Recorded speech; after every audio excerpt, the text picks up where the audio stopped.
Hello friends, कैसे हैं। मैं हूँ मीना। हमारे यूट्यूब चैनल पे आप सभी का स्वागत है। आज मैं बहुत ही प्यारा कजरी गीत सुनाने जा रही हूँ। वीडियो पसंद आए तो लाइक शेयर सब्सक्राइब करके चैनल को सपोर्ट करें। कमेंट में बताएं कैसा लगा।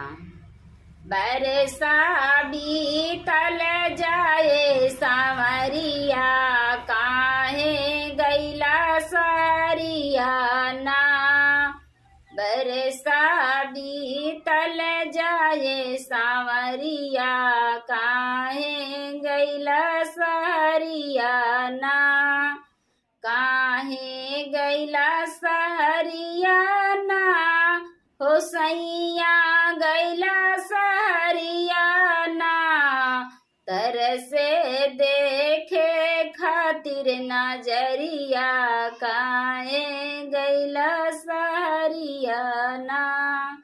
तरसे देखे खातिर नजरिया, काहे गैला सहरियाना। बरसा बीतल जाए सांवरिया, काहे गैला सहरिया ना। बरसा बीतल जाए सांवरिया, काहे गैला सहरिया ना।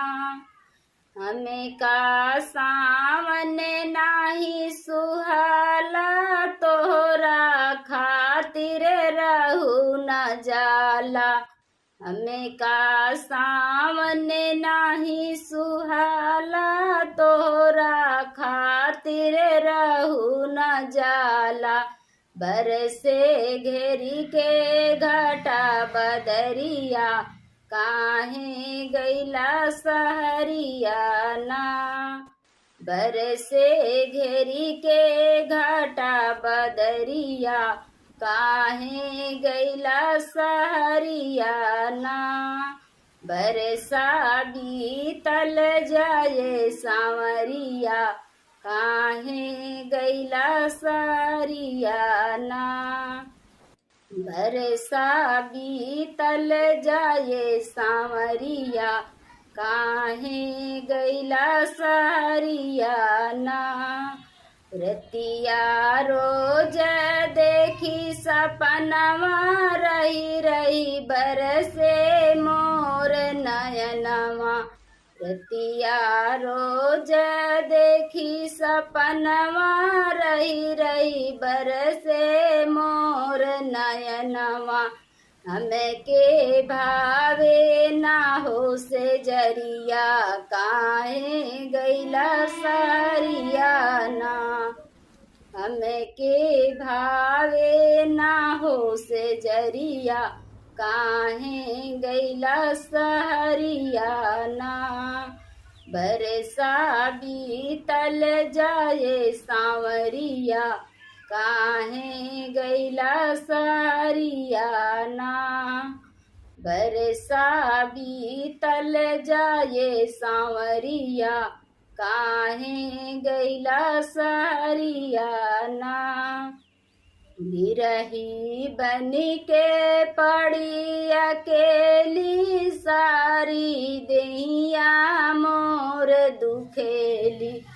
बिरही बनी के पड़ी अकेली, सारी देहिया मोर दुखेली।